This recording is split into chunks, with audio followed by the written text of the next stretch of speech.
everyone, I hope you are all doing well. Welcome back to my YouTube channel Smart Skills of English. Today I will share lecture number 24 about past continuous tense. आज मैं आपके साथ जो lecture share करने वाली हूँ उसमें मैं आपको बताऊंगी past continuous tense के बारे में. In previous video I was discuss about present continuous tense.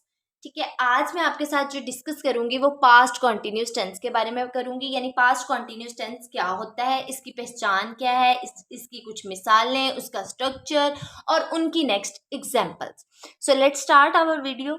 पहले मैं आपके साथ इसकी आइडेंटिफिकेशन यानी कि पहचान शेयर करूंगी. आपको किस तरह पता चलेगा कि पास्ट कॉन्टिन्यूस की पहचान क्या है, यानी कि जब आप टेंस बनाएंगे तो आपको ये पता होना चाहिए कि फिक्रे के आखिर में क्या आना है. ठीक है, उर्दू फिक्रात के आखिर पर रहा था, रही थी और रहे थे वगैरह आता है. यानी जिन सेंटेंसेस के लास्ट में ये पहचान होगी डेफिनेटली वो टेंस हमारा पास्ट कॉन्टिन्यूस टेंस होगा. ठीक है, उसके बाद अब मैंने कुछ 2-3 एग्जांपल्स दे दी जिससे आपको पता चल जाएगा कि कैसे वो सेंटेंस हो सकता है. जैसे कि first one example is that Tayyab रो रहा था. ठीक है, और मरियम कपड़े सिलाई कर रही थी.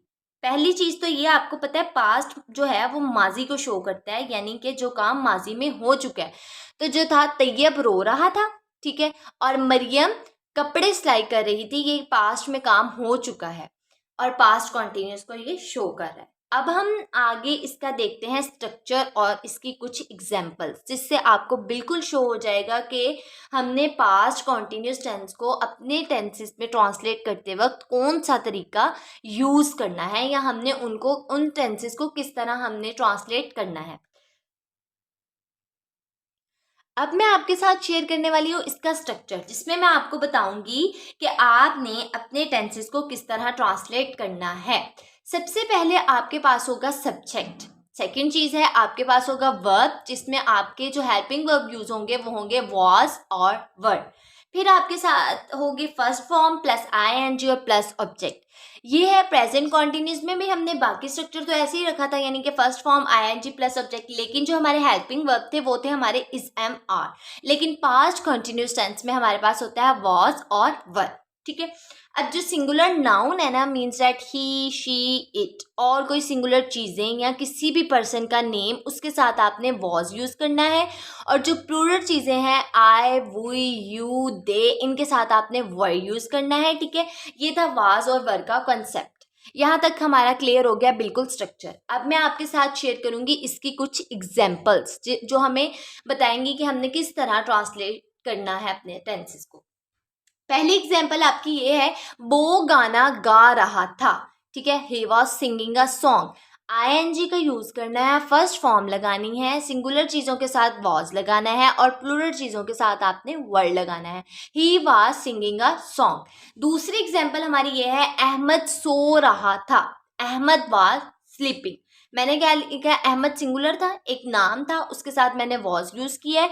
और स्लीप फर्स्ट फॉर्म के साथ हमने स्लीप की भी फर्स्ट फॉर्म स्लीप ही होती है, सेकंड स्लेप्ट स्लेप्ट होता है, यानी स्लीप फर्स्ट फॉर्म है, उसके साथ आईएनजी यूज़ कर दिया है. ठीक है, तो ये हमारा पास्ट कॉन्टिन्यूस टेंस बन गया है, Ahmad was sleeping.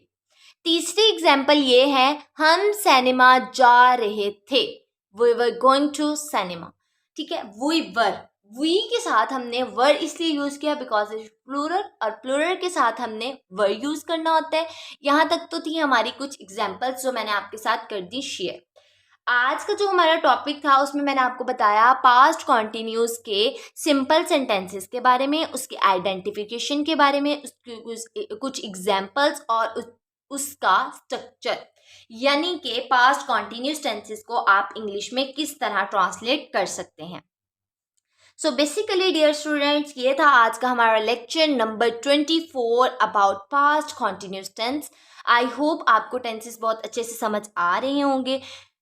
Please subscribe my channel and don't forget to like, share and comment also. Remember me in your precious prayer. Until next time, अल्लाह हाफिज, फी अमानिल्लाह.